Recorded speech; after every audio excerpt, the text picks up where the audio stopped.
అమ్మా అమ్మా ఎందుకు ఈ నిర్ణయం తీసుకున్నావమ్మా? ఎవరికి అమ్మ నాయనా? సుశీలమ్మ వేదాంతిలా అడిగింది.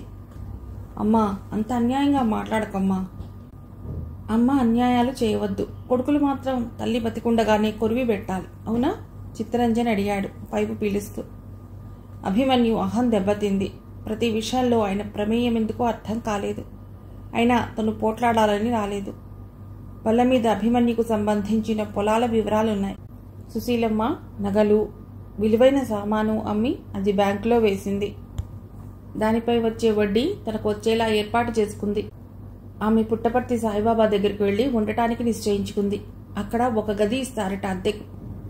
బంధువుల దగ్గర, కొడుకు దగ్గర, అత్తవారింట్లో దొరకని మనశ్శాంతి అక్కడైనా దొరుకుతుందేమోనని అన్నదామె. అమ్మా, ఆ మాట అనకమ్మా. నేను మానభంగం చేశానంటే నువ్వు నమ్ముతున్నావా? ఆర్తిగా అడిగాడు. అభిమన్యు, నన్ను నేనే నమ్మటం లేదు. ఏదో ఇలా బతకనివ్వు. ఎందుకమ్మా అంత నిష్ఠూరం? నేను ఏ తప్పు చేయలేదన్నాను కదా. చేశానే అనుకో, తల్లివి, క్షమించలేవా అన్నాడు ఆవేదనగా. క్షమించటానికి నేనెవరిని నాయనా? వద్దమ్మా, అలా మాట్లాడకు. ఏం చేస్తే నీ ప్రయాణం ఆపుతావో చెప్పు అన్నాడు ప్రాధేయపూర్వకంగా. సోఫాలోకి వచ్చిన సుశీలమ్మ ఒక్కసారి తలెత్తింది. ఆమె కళ్లల్లో ఏదో రకమైన ఆర్తి, అభ్యర్థన చూశాడు. తెల్ల చీర, తెల్లరవిక వేసుకుని శాంతిదూతలా గంభీరంగా ఉంది. ఆమె కరిగిపోయింది. కానీ చిత్తరంజన్ మాటలు విని ఆగిపోయింది. అబ్బా, అమ్మ మాట వింటాడట. ఎంత ప్రేమరా అమ్మంటే! మొదట వెళ్ళి నీ సామానుతో ఇక్కడికి వచ్చి. నేనమ్మతో మాట్లాడుతున్నాను. నేను మీ అమ్మ తరపునే జవాబు చెప్తున్నాను. అమ్మా, మన మధ్యవర్తి ఎందుకమ్మా? చెప్పు. ఇక్కడ పడి ఉండటం నీకు నమ్మకం అయితే ఇప్పుడే వెళ్ళి సామాను తెస్తాను. నా కోసం నువ్వంత త్యాగం చేయవద్దు. త్యాగం కాదమ్మా, కొడుకుగా కనీస ధర్మం నెరవేర్చని నేను ఆశించలేదు. అందరికీ అన్నీ లభ్యం కావు. వద్దమ్మా, ఆ మాట అనకు. నా పొరపాటు సరిదిద్దే హక్కు నీకున్నది. చెప్పు. నేను వచ్చి ఇక్కడుంటే నీ మనసు శాంతిని ఇస్తుందా? చటుక్కున లేచి ఆమె వడిలో తలబెట్టుకున్నాడు. అబ్బీ, ఆమె గొంతు పూడుకుపోయింది. అమ్మా, నేనే తప్పు చేయలేదు. చేశానని నువ్వు అనుకుంటే సరే, నువ్వే శిక్ష విధించినా సరే, నన్ను వదిలిపోకు అన్నాడు. నువ్వు నిజంగా అంటున్నావా? నిజం. నాన్నగారిపై ప్రమాణం చేస్తాను అన్నాడు. ఆమె కొడుకు తల హృదయానికి హత్తుకుంది. ఆమె కళ్ళు అవిరళంగా వర్షిస్తున్నాయి. ఇద్దరూ చాలాసేపు ఉండిపోయారు. పదమ్మా, మనూరెడదాం అన్నాడు లేచి. నువ్వే నీ సామాను తీసుకొచ్చేయి, మనం మన ఇంటికి ఎడదాం అన్నదామె. అలాగేనమ్మా అని లేచి బయటికి వచ్చి శరత్ బాబుని పిలిచాడు. శరత్ ఆమెతో మాట్లాడి తన చెల్లెలు జీవితం ఎలా నాశనమైందో చెప్పాడు. మావాడు మోసం చేశాడని ఆత్మహత్య చేసుకుందని విన్నాను. లేదండి, అభిమన్యు గారికి ఏం సంబంధం లేదు. ఆ గిరిధర్ గాడు మేనేజింగ్ కమిటీ మెంబర్లు కలిసి ఆడిన నాటకంలో ఇరుక్కున్నారు. అది చూసి మా నాన్న గొడవ ప్రారంభించారు, అంతే అన్నాడు బాధగా. మనకు రాసిపెట్టి లేదు అన్నదామె. ఇద్దరూ వెళ్లారు సామాను తేవటానికి. శరత్ దారిలో పని ఉందంటూ వెళ్ళిపోయాడు. అభిమన్యు 2 సూట్ కేసులు, ఫ్లాస్క్, చిన్న ట్రాన్సిస్టర్ బెడ్డింగ్ తీసుకుని ఆటోలో మేనమామింటికి వచ్చాడు. దారి పొడుగునా అతడి ఆలోచనలు రకరకాలుగా సాగుతున్నాయి. తను ఒక మంచి బడి తీస్తాడు తండ్రి పేరున. దానికి అనుబంధంగా హాస్టల్ పెట్టాలి. అసలు హైదరాబాద్ కంటే నిజామాబాద్లో అయితే బాగుంటుంది. అవును, అక్కడి వారికి తను ఏదో చేసినట్లు అవుతుంది. ఆటో రిక్షా ఆగగానే గంగా, బాలు వచ్చి సామాను దింపారు. మీరింట్లోకి వెళ్ళండి బాబు, మేము తెస్తాం అన్నారు. వాళ్ళు చెప్పినా వినరని లోపలికి వెళ్ళాడు. చిత్తరంజన్ పక్కపక్క నవ్వుతున్నాడు. అమ్మాయి, నేను చెప్పినట్టు కాస్త బెట్టుగా ఉండు. వాడు ఇల్లదికానికి అన్నిటికీ అంగీకరిస్తాడు. అసలు ఆవేశం తప్ప ఆలోచన లేదు కుర్రవాళ్లకు. వాడి బోడీ ఎంఏ డిగ్రీ 4 గీసుకోవటానికి రాదు. ఇక వినలేకపోయాడు. లోపలికి వెడితే తనేం చేస్తాడో తనకు తెలియదు. అందుకే వెనుదిరిగి బాలు, గంగా చేతిలో ఉన్న సామాను లాక్కుని వెనక్కి తిరిగాడు. ఆటోలో సామాను పెట్టి పదమన్నాడు. బాబు, గంగా అరుపులు గాల్లో కలిసిపోయాయి. ఏమిటి? పద్మావతి వచ్చింది. ఆమెకు మేనల్లుడిని వంచడం నచ్చలేదు. అయినా మాట్లాడలేదు. ఇప్పుడు అరుపులు విని బయటకు వచ్చింది. అమ్మగారు, అభిమన్యు గారు చెడిపోయారు. సామాను తీసుకురాలేదా? సామాన్లు అన్నీ తీసుకొచ్చారమ్మా. ఆయన ముందొచ్చారు, మేము వెనక వస్తుండగానే వెళ్ళిపోయారు. పద్మావతికి అర్థమైంది భర్త మాటలు అభిమన్యువు విని ఉంటాడని. ఆమెకు ఎక్కడలేని ఆవేశం ఉంచుకొచ్చింది. నేను చెప్తే విన్నారా? ఆ అబ్బాయిని బలవంతంగా బంధించాలని చూశారు. అది ఎన్నాళ్ళు సాగుతుంది? మీ మాటలు విని వచ్చినవాడు వచ్చినట్లే వెళ్ళిపోయాడు అన్నది భర్తతో. అభిమన్యు వచ్చి వెళ్ళాడా? సుశీలమ్మ ఆశ్చర్యపోయింది. ఉత్తగా రాలేదు, సామాన్లతో వచ్చాడు. సుశీలమ్మ చేతిలోని మంచిళ్ళ గ్లాస్ జారిపోయింది. వాడు వాడు నన్ను ఏమనుకుని ఉంటాడు? అమ్మ కూడా నటిస్తుందనుకుని ఉంటాడు. భగవంతుడా, ఏమిటి పరీక్ష? ఆమె వెనక్కు వాలిపోయింది. సుశీల, ఓ సుశీల, అతడు పిలిచాడు. ఆమె పలుకలేదు. గంగా, డాక్టర్ని ఫోన్ చేయి. భార్యాభర్తలు కలిసి ఆమెను లేపి గదిలోకి తీసుకెళ్లారు. ఆమెకు దుఃఖం ఆగటం లేదు. తను తల్లా? అభిమన్యు ఆంతర్యం తెలిసి కూడా ఎంత దారుణంగా ఊహించింది. డాక్టర్ వచ్చి పరీక్ష చేశాడు. ఏం లేదు, విశ్రాంతి అవసరం అని వెళ్ళిపోయాడు. ఫోను సుశీలమ్మ గారికి. ఫోన్ వైర్ లాగుతూ ఆమెకు అందించాడు. సుశీలమ్మ వణుకుతున్న చేతులతో గట్టిగా పట్టుకుంది. హలో. అవతలి కంఠం అభిమన్యుది, తనకు ప్రియాతి ప్రియమైన కంఠం. హలో హలో అబ్బి, హలో అన్నది చివరకు. నువ్వేనా? అమ్మా, నాకేం లేకపోయినా కొండంత అండ నువ్వున్నావని ధైర్యం ఉండేదమ్మా. నన్ను పూర్తిగా అగాధంలోకి తోసావమ్మా. నువ్వు నన్ను అపార్థం చేసుకున్నావన్న సత్యం కంటే మావయ్య పక్షం చేరావన్న విషయం భరించలేకపోతున్నాను అన్నాడు బాధగా. అది కాదబ్బి. వద్దమ్మా, వద్దు. నా తల్లి నిజం మాట్లాడుతుందని, పెద్దగా చదువుకోకపోయినా సంస్కారం ఉందని గర్వపడేవాణ్ణి. అది అబద్ధం చేయకమ్మా. మావయ్య మరీ సినిమా విలన్లా తయారయ్యాడు. మావయ్య ఇంటికి ఇల్లరికం అంటే బతికి ఉండగానే చనిపోవటం లాంటిది. మావయ్య ఏం చేస్తున్నాడో, ఎందరు శపిస్తున్నారో నీకు తెలీదమ్మా. ఉపవాసం ఉండి చనిపోవటం మేలు ఆ డబ్బు తినే కంటే. అబ్బీ. అవునమ్మా, నీ ఎదుట కూర్చుని ఆ విషయాలు ఎలా చెప్పను? హాస్టల్ బిల్డింగ్ కాంట్రాక్ట్ తీసుకున్నారు. Managing committee member. ఉదారంగా సేవ చేస్తున్నానని అనుకుంటారు. అక్కడంతా మింగుడే.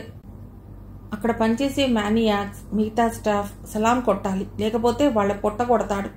వాళ్ళు శపించే విషయాలు నీకెవరూ చెప్పలేదు. అలాంటి సంపాదన కావాలా అమ్మా? సమాధులపై పునాదులన్నా తక్కువే. ఆ రక్తపు కూడు తినటం మనకు అలవాటు లేదమ్మా. అందుకే వద్దన్నాను. నన్ను వంచాలనుకున్న మావయ్యకు ఒత్తాసిచ్చావు. అబ్బీ, నా మాట వినరా? ఇంకో షాకింగ్ న్యూస్. ఇదే వార్త. ఆనాడు నాన్నకు వద్దులే, విని తట్టుకోలేవు. కొడుకు చచ్చిన వాళ్ళు సంతానహీనులు ఎందరో ఉన్నారమ్మా. నువ్వు అలాంటి దానివి అనుకుని మీ అన్నగారి దగ్గర సుఖంగా ఉండు. అబ్బీ, అభిమన్యు ఆమె పిలుస్తుండగానే ఫోన్ పెట్టేశాడు. ఆమె కుప్పలా కూలిపోయింది. మళ్ళీ డాక్టర్ వచ్చాడు. ఆమెకు హార్ట్అటాక్ అన్నారు. ఆమె 2 రోజులకు కాస్త కోలుకుంది. తానెంత పాపం చేసుకుని పుట్టింది. అన్నగారు అరచేతిలో స్వర్గం చూపారు. కుమిలి ఏడ్చింది. ఏమైంది సుసి? ఏమైంది వదినా? భార్యాభర్తలు ఎంత అడిగినా జవాబు చెప్పలేదు. ఆమె మనసు తొలిచివేసే బాధ భరించలేదు. నా తల్లికి చదువు లేకపోయినా సంస్కారం ఉందనుకున్నాను అన్న మాటలు చెవుల్లో గింగురుమంటున్నాయి. అబ్బీ అంటూ ఏడ్చింది. ఏం జరిగిందో చెప్పు సుశీల, కాస్త విసుక్కున్నాడు చిత్తరంజన్. ఏం లేదన్నయ్యా, ఒక్కసారి వాణ్ణి రమ్మను అన్నది బెక్కుతూ. ఆమె నిద్రమాత్రలు వేసుకుని నిద్రపోబోతోంది. మర్నాడు చిత్తరంజన్ బయటి నుండి రాగానే ఆశగా వచ్చింది. అన్నయ్య, అభిమన్యు కనిపించాడా? అతన్ని మర్చిపో. ఎందుకన్నయ్యా అన్నది ఆదుర్దాగా. నన్ను ఎదిరించి అన్యాయం చేశావంటే పడి ఉన్నాను. మేనమామను కాబట్టి, వాడు నా బిడ్డలాంటి వాడే కాబట్టి అందరూ ఎందుకంటారు? ఆ పంతులు గారి కూతురుతో కులుకుతుంటే చావబాది ఆసుపత్రిలో పడేశారు అన్నాడు. అబద్ధం అన్నయ్యా. అయితే వెడదాం పద. ఆమెను చేయి పట్టి లాక్కుపోయాడు. పద్మావతి వెంట నడిచింది. ఏమిటండి అని ఆపాలని చూసినా లాభం లేకపోయింది. అన్నా చెల్లెలు ఆవరణ దాటారు. ఆమె గాఢంగా నిట్టూర్చింది. తాము ఏమాశించి అభిమన్యును తమ ఇంటికి అల్లుడుగా చేసుకోవాలనుకున్నారు? అది ఏటో పోతోంది. దానికి కారణం భర్తేనా? అమ్మా, ఇంత దేవురించి అడ్డుపడి చేయవలసిన పెళ్ళా ఇది? శిరీష బాధగా అడిగింది. కాదమ్మా, మీ నాన్న పట్టుదల. తను అన్నది జరగాలన్న తపన. ఈ పట్టుదల ఎందరిని బలిగొంటుందో.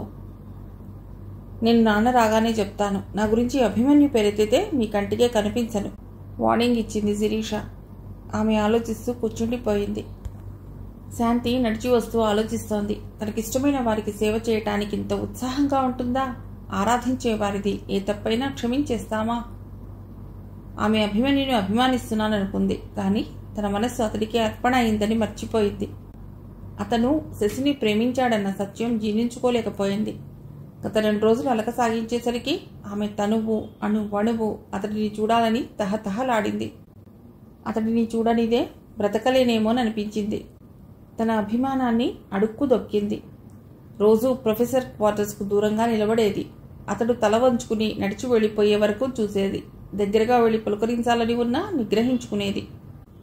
అతడు జయంతుడు, వసంతుడు, నెలకూబరుడు కాదు, మామూలు యువకుడు.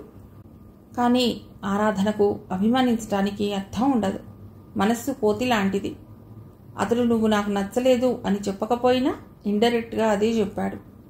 ఏ ఆకర్షణ లేక స్నేహితుల్లా కలిసి ఉండగలరా ఇద్దరు? అతను ఉండగలడేమో, కానీ తాను ఉండలేదు. ఈనాటికి 5-6 రోజులయ్యింది. అభిమన్యు కనిపించలేదు. అక్కడుండే అన్ని చోట్ల చూసింది. థామస్ గారింటి నుండి రావటం లేదు. లైబ్రరీలో లేడు. ఇంకెక్కడున్నట్టు? ఆమెకే అర్థం కాలేదు. ఆ రోజు థామస్ ఇంటికి వెళ్ళటానికే నిశ్చయించుకుంది.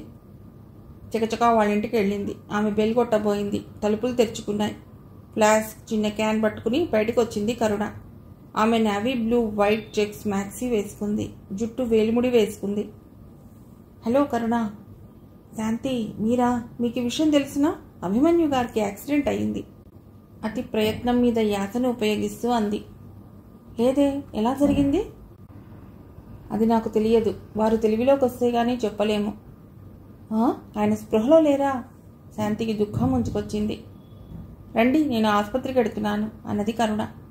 ఇద్దరూ వెళ్లారు. క్యాజువాలిటీ వార్డులో తలకట్టుతో ఉన్నాడు. అతడు కళ్ళు విప్పి చూశాడు, కానీ గుర్తించలేదు. అలాగే వెర్రిగా చూడసాగాడు. అభిమన్యు గారు. అలాగే చూశాడు. కరుణ అతడిని లేపి సూప్ తాగించింది. ఆమెను బేలగా చూస్తూ తాగాడు. అప్పుడే పళ్ళు తీసుకుని శరత్బాబు వచ్చాడు. ఎనీ ఇంప్రూవ్మెంట్ కరుణ? దా అన్నది. అతడు 5-6 సార్లు పిలిచాడు. పిలిచినప్పుడు మాత్రం చూశాడు. నిన్నటి మీద ఇంప్రూవ్మెంటే కరుణ. నిన్న ఈ మాత్రం రియాక్షన్ లేదు అన్నాడు తొనలు ఒలుస్తూ. అవును, డాక్టర్ గారిని మీరు చూస్తారా? డాడీని చూడమనేదా? నేను వెళ్ళి కలిసి వస్తాను అన్నాడు.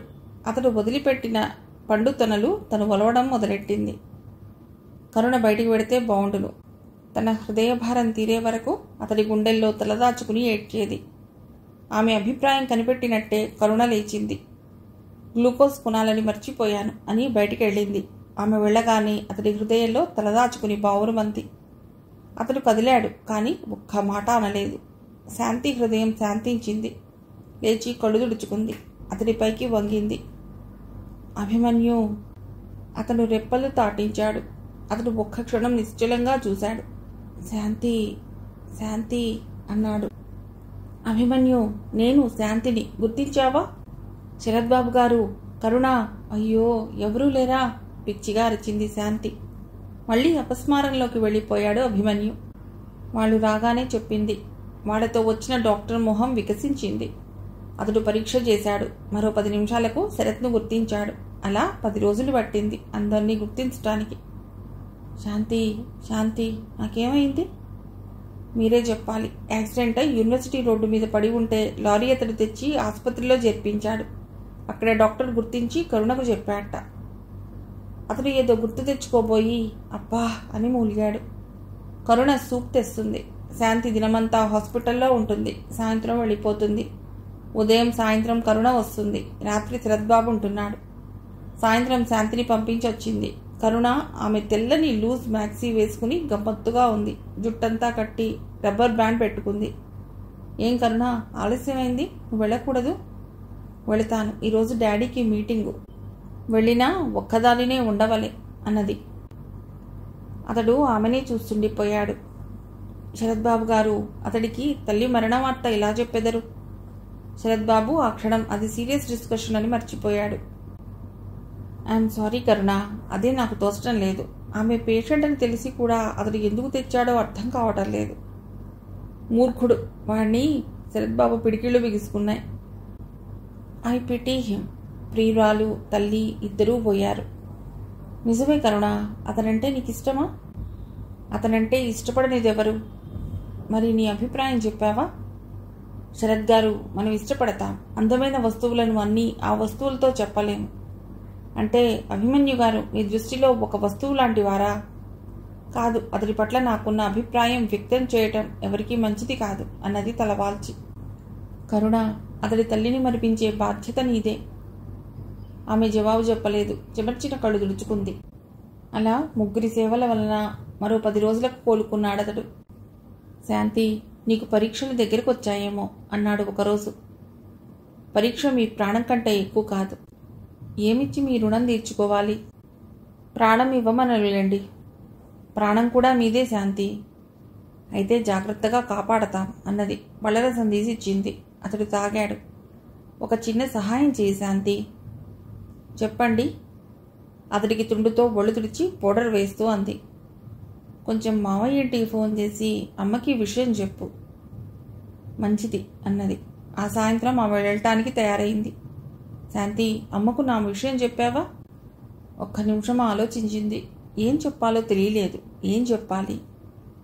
అది కాదండి, ఫోన్ ఎవరూ ఎత్తలేదు. ఏదో పార్టీకి వెళ్ళి ఉంటారు. మళ్ళీ శరత్ను చేయమంటాను అన్నాడు. ఆమె జవాబు చెప్పలేదు. ఆమె ప్రవర్తన అతనికి అనుమానం కలిగించింది. శాంతి ఫోన్ చేస్తే అవమానకరంగా మాట్లాడుంటారు, అందుకే చెప్పటం లేదు అనుకున్నాడు. ఆ రోజు అమ్మతో అంత తీవ్రంగా మాట్లాడానేమిటి? ఆమె బాధపడి ఉంటుంది అనుకున్నాడు. మెల్లిగా తనే ఫోన్ చేద్దామని లేచాడు. తూలాడు. అరేరే, ఆగండి. కరుణ వచ్చింది. ఆమె మందలించి పడుకోబెట్టింది అతన్ని. అంత ప్రాముఖ్యత గల పనులే ఉన్నాయి. కరుణ, అమ్మకు నా విషయం తెలియాలి. మేం చెబుతాం. ఇన్నాళ్ళయింది చెప్పలేదే? చెప్పాము, ఆమె ఊరికెళ్ళిందిట అన్నాడు అప్పుడే వచ్చిన శరత్ కళ్ళతో సైగ చేస్తూ. ఊరికెళ్ళిందా? అతడు నిస్పృహగా వెనక్కి వాలాడు. శరత్, నాకు సహాయం చేయి. మా ఊరు తెలుసు కదా? తెలుసు. 2-3 రోజులు పని ఉంది సార్. అమ్మతో చాలా హార్ష్గా మాట్లాడాను శరత్. ప్లీజ్. అదేమిటి నీ కళ్ళల్లో నీరు? ఏం లేదు సార్, ఏం లేదు అన్నాడు. అక్కడి నుండి దూరం వెళ్ళాడు. ఎన్నాళ్ళు ఎలా తప్పించుకు తిరగాలో అర్థం కాలేదు. హాస్టల్కు సంబంధించిన మేనేజింగ్ కమిటీ కూర్చున్నారు. వారంతా చాలా సంతోషంగా ఉన్నారు. 6 నెలల నుండి హాస్టల్ మూయించామని, విద్యార్థులపై కక్ష సాధించామన్న తృప్తి, అదీగాక హాస్టల్ మూయించడం కార్యదర్శి వల్లే జరిగిందని థామస్ చేత బలవంతంగా రాజీనామా చేయించారు. ఇక యథేచ్ఛగా ఆటలు సాగుతున్నాయి. గుప్తా గారి పురుగుల బియ్యం, ముక్కిపోయిన పప్పులు ఉప్పులు సప్లై చేసినా ఎవ్వరూ అడగరు. అతడు సంతోషంగా పార్టీ ఇస్తానంటున్నాడు. చిత్తరంజన్ గారు రిపేర్స్ కింద 100 రూపాయలకు 1000 రాసినా ఎవ్వరూ అడగరు. ఎవరి స్వార్థం వారిది. ఫీజులు పెంచారు. ఒక్కరికి ఆ విద్యార్థుల్లో తమ పిల్లలుంటే అన్న ఆలోచనే లేదు. విద్యార్థుల డబ్బుతో పార్టీ అయింది. అందరూ లేచారు. చిత్తరంజన్ గారు కార్డ్స్ పంచాడు. మీ అమ్మాయి పెళ్ళా? పెళ్ళి కాదండి, ఎంగేజ్మెంట్ అన్నాడు. అబ్బో అబ్బో, ఎంగేజ్మెంట్కే ఇంత హడావుడైతే పెళ్ళికెంత అవుతుందో? రావు మురిసిపోయాడు. తనకు నచ్చిన వారింట ఎలుకను చూసిన ఏనుగంటాడు. తప్పక రండి. అందరినీ పేరు పేరున ఆహ్వానించాడు. సత్తయ్య కేక వేశాడు చిత్తరంజన్. అయ్యా, సత్తయ్య వచ్చాడు. ఈ కార్డు థామస్ గారికి ఇవ్వు. ఆగాడు. డిన్నర్ కార్డు లాగిపడే అన్నాడు. కార్డు లాగితే అక్కడ రంధ్రం ఏర్పడి అసహ్యంగా కనిపిస్తుందయ్యా. కనిపించావనేరా? వాడికి ఎన్ని రకాలుగా అవమానం చేసినా కసి తీరదు. నీతిట, నియమాలట. పళ్ళు కొరికాడు. సత్తయ్య మాట్లాడకెళ్ళిపోయాడు. డిన్నర్ కార్డు లాగకుండానే ఇచ్చేద్దాం అనుకున్నాడు. థామస్ సత్యకాలం మనిషి, వెళ్ళినా వెళ్ళగలడు. మేం నీ డిన్నర్ కార్డు లాగామే అన్నా అనగలడు అనుకున్నాడు. చిత్తరంజన్ ఇంటికి వచ్చి మర్నాడు జరిగే ఏర్పాట్లన్నీ చూశాడు. చికెన్, మటన్, ఫిష్, ప్రాన్స్, గుడ్లు, డ్రింక్స్, రకరకాల వంటకాలు చేయించమని చెప్పాడు. మర్నాడు ఉదయం అతడు అలంకరణ పర్యవేక్షిస్తుండగా మాసిన గడ్డంతో నలిగిన బట్టలతో వచ్చాడు అభిమన్యు. మావయ్య, మా అమ్మ ఎలా చనిపోయింది? అభిమన్యు కళ్ళు అగ్నిగోళాల్లా అయ్యాయి. పిడుగుపడ్డట్టు ఉలిక్కిపడ్డాడు చిత్తరంజన్. నిన్నే మా అమ్మ ఇలా చనిపోయింది రెట్టించాడు. మీ అమ్మ చనిపోలేదు, నువ్వే చంపావు అన్నాడు. అతడికి చాలా ధీమాగా ఉంది. తనకు స్థానబలం ఉంది, ఒంటరిగాడు అన్న ధీమాతో నిర్లక్ష్యంగా జవాబిచ్చాడు. నేను చంపానా? ఆహా, నువ్వే తీరిగ్గా కూర్చుని తగుదనమ్మా అని రోడ్లు సర్వే చేస్తూ యాక్సిడెంట్ చేసుకున్నావు. అది చూసి నువ్వు చస్తావనుకుని తను చచ్చింది అన్నాడు కసిగా. మిస్టర్ చిత్తరంజన్, యాక్సిడెంట్ తీరిగ్గా కూర్చుని చేశానా? చేయించింది నువ్వే గదు అన్నాడు తీక్షణంగా. మాటలు తిన్నగా రాని. తీగా మాట్లాడుతూ గొంతులు తీయటం నాకు రాదు. నీ ఆటలు సాగలేదు. జనరల్ బాడీ మీటింగ్లో నేను బయట ఉంటే కాంట్రాక్ట్ బండారం బయటపడుతుందని యాక్సిడెంట్ చేయించింది నువ్వు కదూ. Shut up and get out. నాకు వచ్చు నీ పాటి ఇంగ్లీషు. నిజం మాట్లాడు. వెళ్ళి అతడి కాలర్ పట్టుకున్నాడు. చెప్పరా చెప్పు. నా తల్లి మనస్సు విరిచింది నీవు గదు. ఆమెకు లేనిపోనివి చెప్పింది నీవు గదు. మీ ధనదాహానికి అడ్డు వస్తున్నాడని థామస్ గారిపై కక్ష సాధించింది నీ అండతోనే గదు. ఒరేయ్, మేనమామవని ఊరుకున్నాను. నీ అంతు చూస్తాన్రా. బాబూ, బాలు వచ్చి విడిపించాడు. బాలు, ఇంకా వాడికి మర్యాదలెందుకు? గెంటై వగరుస్తూ అన్నాడు. వాడితో ఇలాగే ప్రవర్తిస్తే గెంటి వేస్తాడు. మనిషికి విచక్షణా జ్ఞానం ఉండాలి. ధనదాహానికి అంతుండాలి. నీకు ఏదీ లేదు. మళ్ళీ లంఘించాడు. మీ ఆరోగ్యం ఎంత పాడైందో మీకు తెలియదు అంటూ వచ్చి పట్టుకుంది శాంతి. ఆమె వెనకనే లక్ష్మీదేవిలా అలంకారాలతో వచ్చింది శిరీష. బావా, ఆశ్చర్యపోయింది. బావా, వావి వరుసలు బాగా గుర్తున్నాయి. వెటకారం చేశాడు. అభిమన్యు గారు, సిరి ఎంగేజ్మెంట్ ఈరోజు. గొడవ వద్దు. మీకేదైనా కోపం ఉంటే తర్వాత చూసుకుందరు గాని అన్నది నచ్చజెప్తున్నట్లు. శిరీష వాళ్ళనే చూస్తోంది. అభిమన్యు భుజం శాంతి చేతిలో ఉంది. పట్టుకోవటానికి ఎలాంటి సంకోచం లేనట్టు నిలబడిపోయారు. వారిద్దరి మధ్య చనువు ఎలా వచ్చింది? అంటే ఈ శాంతిని చూసుకునేనా బావ తన్ను కాదన్నది? ఇప్పుడే నిజం కక్కించాలి.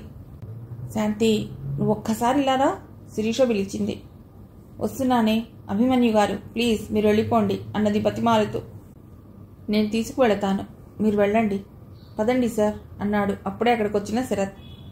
శరత్, అవును సార్, మనం అతడి తిట్టనవసరం లేదు. అతడి పాపం పండింది. అతడే అగ్నిగుండంలో దూకుతున్నాడు. అతడు అభిమన్యు భుజం పట్టి బయటికి తీసుకువెళ్ళటానికి ప్రయత్నించాడు. ఏం జరిగింది శరత్? శశి భర్తకే తన కూతుర్ని ఇస్తున్నాడు మీ మామ.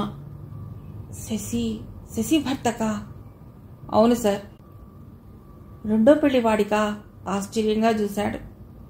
ఆస్తి, అంతస్తు, షో తప్ప మరేం గుర్తుండవు సార్ అన్నాడు. నో శరత్, అలా జరగటానికి వీల్లేదు. మనం ఆపలేం సార్. ఇప్పుడు మీరేం మాట్లాడినా దానికో పదార్థం తీస్తారు.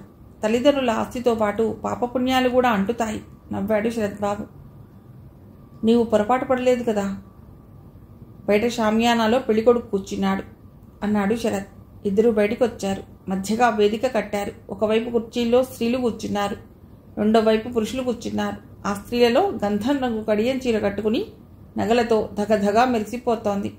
ఆమె మధుకృష్ణ వదిన అని పరిచయం చేశాడు. శరత్, ఈ అన్యాయం ఇలా జరగవలసిందేనా? ఇప్పుడు మనం ఏం చెప్పినా అసూయతో చేశామని అనుకుంటారు. నువ్వైనా చెప్పు. నేను చెప్పినా వినరు. కన్న తండ్రిని కన్విన్స్ చేయలేని నేను చిత్తరంజన్ గారిని చేస్తానా?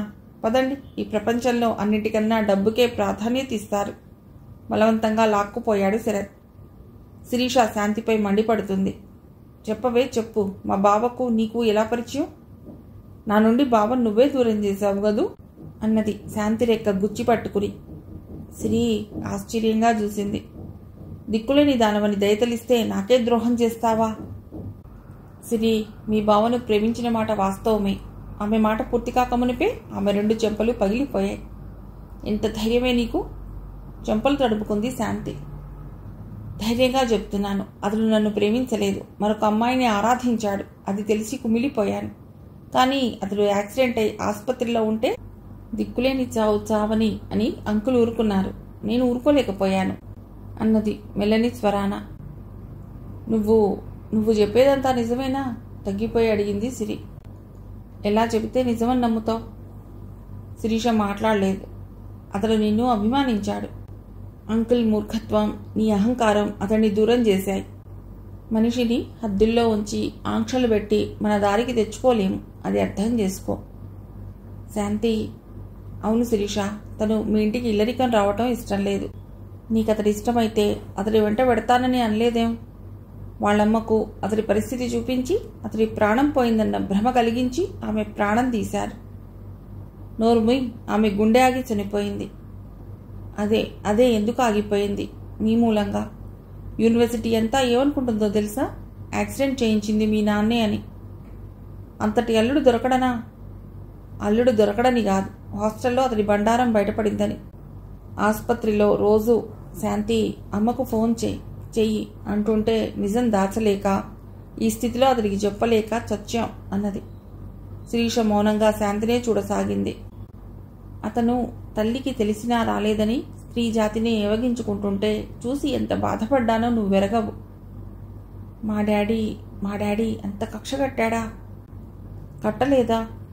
పోనీ ఇంత అనర్థం జరిగితే అతడికున్న బంధువులు మీరైనా వచ్చి చూశారా? అతన్ని పలుకరించారా? మమ్మల్ని చూస్తే ఇంకా రెచ్చిపోతున్నాడని చెప్పారు నాన్న. చెప్పగానే నువ్వు నమ్మావు. అతడి తల్లిని దిక్కులేని దానిలా దహన సంస్కారాలు చేశారు. అతడు చేసిన నేరం ఏమిటి సిరి? అతడి ఇష్టం వచ్చినట్లు బతకాలనుకోవటమా? మీ ఆస్తులు అంతస్తులు పెంచుకోవటానికి అమాయకులైన విద్యార్థులను బలి చేయవద్దన్నాడు. అది అతడి నేరమా పాపమా? శిరీష ఒక్కసారి ఈ లోకంలోకి వచ్చినట్లు శాంతికి దగ్గరగా వచ్చింది. ఆమె భుజం తట్టింది. నీ కోపం నీదేనా? బావ మీద ఆరాధనతో మంచి చెడు మర్చిపోతున్నావు. బావ ఆ కరుణను పాడు చేసి ఇప్పుడు నీతో తిరుగుతాను గాని పెళ్లి చేసుకోను అంటున్నట్ట కదా అన్నది. పొరపాటు పడ్డావు. అబద్ధం విన్నాం. అతడు కోరితే కరుణ తనను తాను సమర్పించుకోవటానికి సిద్ధంగా ఉంది. అభిమన్యు గారేమో తోబుట్టువు అన్నాడు. కరుణ నాలాంటి పిచ్చిదే. అతడిని ఆరాధిస్తుంది. అందుకే అతడికి సేవ చేశాం. అతడు అడగలేదు. అడిగే స్థితిలో లేడు. మా తృప్తి కోసం చేశాం అన్నది శాంతి. స్త్రీ అవతల వాళ్ళొచ్చారు. ఇంకా మంతనాలేమిటి? తల్లి లాక్కుపోయింది. శాంతి అలాగే నిలబడిపోయింది. శిరీషకు అభిమన్యు అంటే నమ్మకం లేదా? తల్లిదండ్రులను ఎదిరించి అతన్ని చేసుకోవచ్చు కదా. మెల్లిగా శిరీష వెంట నడిచింది. అక్కడంతా ధనవంతులే. ఎవరి వంటి మీద చూసినా వజ్రాల నగలే. అందరూ 2,000 దాటిన చీరలే కట్టారు. అక్కడ కబుర్లు సినిమాల గురించి, హీరోయిన్ వేసుకున్న కొత్త నగల గురించి, కట్టిన చీరల గురించే మాట్లాడుతున్నారు. తను పిస్టీ అనుకుంది శాంతి. 5-6 సార్లు అడిగాక తండ్రి 200 పంపించాడు. 200కి ఏం చీరలు వస్తాయి? ఓ ప్రింటింగ్ ఫ్యాక్టరీకి వెళ్ళి 38 రూపాయల్లో 4 చీరలు కొనుక్కుంది. మ్యాచింగ్ జాకెట్లు రావని 2 తెల్ల లంగాలు, 2 తెల్ల జాకెట్లు కొనుక్కుంది. ఇప్పుడు తను కట్టిన చీర తల్లిది. తల్లికి తను పుట్టినప్పుడు కొన్నారట. గట్టి జరీ అంచుది, తేనె రంగు చీర. అది ఒకరోజు కట్టుకుని యూనివర్సిటీలో ఫంక్షన్కి వెళ్ళింది. ఈ చీర మీకు చాలా బాగుంది అన్నాడు అభిమన్యు. అందుకే ఏ ఫంక్షన్ అయినా అదే చీర కడుతుంది తను. శాంతి వెళ్ళమ్మా, అబ్బాయి స్నేహితులు సిరిని ఆట పట్టిస్తున్నారు అన్నది పద్మావతి. శాంతి అక్కడికి వెళ్ళింది. శాంతికి ఇంకా అతడు శశి భర్తని తెలియదు. 2వ పెళ్లివాడు. 1 నెల కాపురం చేయగానే భార్య పోయిందనే తెలుసు. అందుకే ఒక్క క్షణం ఆ జంటను చూసి ముచ్చటపడింది. 1 నిమిషం ఆ స్థానంలో తనను ఊహించుకుంది. పక్కనే అభిమన్యు ఉంటే ఎంత బాగుంటుంది. అందరూ గొల్లున నవ్వారు. శిరీష తల వంగిపోయింది. ఎందుకో తెలియని శాంతి నవ్వింది. ఏమండి, మీరేమైనా సినిమాల్లో అడ్వర్టైజ్మెంట్ ఇస్తున్నారా? ఒకతడు అడిగాడు. అబ్బే లేదండి, ఎంఏ చదువుతున్నాను. మరోసారి అందరూ నవ్వారు. పిచ్చి మొద్దు, వాళ్ళు నేను ఏడిపిస్తున్నారే అంది శిరీష. హాస్యంతో ఆ ఇల్లు కళకళలాడింది. మధుకృష్ణ శిరీష వేలుకు రవ్వల ఉంగరం తొడిగాడు. కెమెరాలు క్లిక్కుమన్నవి. శిరీష అతనికి అంతకంటే విలువైన ఉంగరం తొడిగింది. అందరూ పువ్వులు వారిపై జల్లులా కురిపించారు. బ్రాహ్మడు మంత్రాలు చదివాడు. చిత్తరంజన్ కట్నంతో పాటు కూతుర్ని అప్పగించాడు. శాంతమ్మ, మీకు ఫోన్. బాలు వచ్చి చెప్పాడు. శాంతి ఆశ్చర్యపోయింది. తనకు ఫోన్ చేసేవారెవరుంటారు? ఏకాంబరం గారి కోడల్ని శిరీష దగ్గరుంచి లోపలికి వచ్చింది. ఆమెకు ఆ ఎంగేజ్మెంటే చాలా ఆశ్చర్యంగా ఉంది. ఈజీ మనొస్తుంది. జనం అబద్ధపు నాగరికపు చట్రంలో ఇరుక్కుని గిలగిలలాడుతున్నారు. పాప పుడితే పార్టీ, అడుగు వేస్తే పార్టీ, జుట్టు తీస్తే పార్టీ, సంవత్సరం నిండితే పార్టీ, అక్షరాలు దిద్దితే పార్టీ, వల్లెవాటు వేస్తే పార్టీ, పెద్ద మనిషి అయితే పార్టీ, ఎంగేజ్మెంట్కు పార్టీ, పెళ్లికి పార్టీ, శోభనపు, శ్రీమంతపు, ఇలా పార్టీల పరంపర సాగుతూనే ఉంది. ఉన్నవాడికి పర్వాలేదు, లేనివాడు డబ్బులు అప్పు చేసి అందలం ఎక్కాలని చూస్తున్నాడు. ఆలోచనలా ఆపింది. వెళ్ళి ఫోన్ తీసింది. హలో, 5 రూపాయల నోటు గుర్తొచ్చిందా? ఈ ఎంగేజ్మెంట్ ఆపు. అతడెవరో కాదు, శశి భర్త. శశి భర్త? తర్వాత అవతలి వారు చెప్పింది వినిపించలేదు. అలాగే నిలబడిపోయింది శాంతి. లక్ష్మీదేవిలా లోపలికి వచ్చి మొదట వెంకటేశ్వర స్వామి పటానికి నమస్కరించింది. ఆ తర్వాత పెద్దలందరికీ నమస్కరించింది శిరీష. మొద్దు అంటూ శాంతిని కౌగిలించుకుంది. సిరి ఇట్రా. శాంతి గదిలోకి లాక్కుపోయింది. ఫోన్ ఎవరిదే? ఫోన్ ఎవరిదైతేనే ఈ పెళ్ళే ఆపాలే. ఈ మధుకృష్ణ ఎవరో కాదు, మీ బావ ప్రేమించిన అమ్మాయి భర్త. అమానుషంగా మొదటి భార్యను ఆత్మహత్యకు పురిగొల్పిన పుణ్యపురుషుడు. నోర్మొయ్, నోరు మూసుకుంటే నీ జీవితం నాశనం అవుతుంది అంది శాంతి. ఎంగేజ్మెంట్ అయిపోయాక ఏమిటో ఎవరో నా పెళ్లి ఇష్టం లేక ఇలా చేస్తున్నారు, చెప్పేవారు ముందుగా చెప్పకూడదు. వారికి ఇప్పుడే తెలిసిందిట. అయితే ఫోన్ చేసింది అభిమన్యు గారే, కానీ అభిమానంతో చేశారు. అర్థమైంది. తల పంకించింది. వద్దు సిరి, ఆయనపై అనుమానంతో నీ జీవితం నాశనం చేసుకోకు. మీ కాబోయే అత్తవారిల్లు దూరము భారము కాదు కదా, వెళ్ళి కనుక్కో. తల పంకించింది శిరీష. రెండమ్మ, అవతల అందరూ పిలుస్తున్నారు. పద్మావతి పిలిచింది. మిగిలిన కథ తర్వాతి భాగంలో.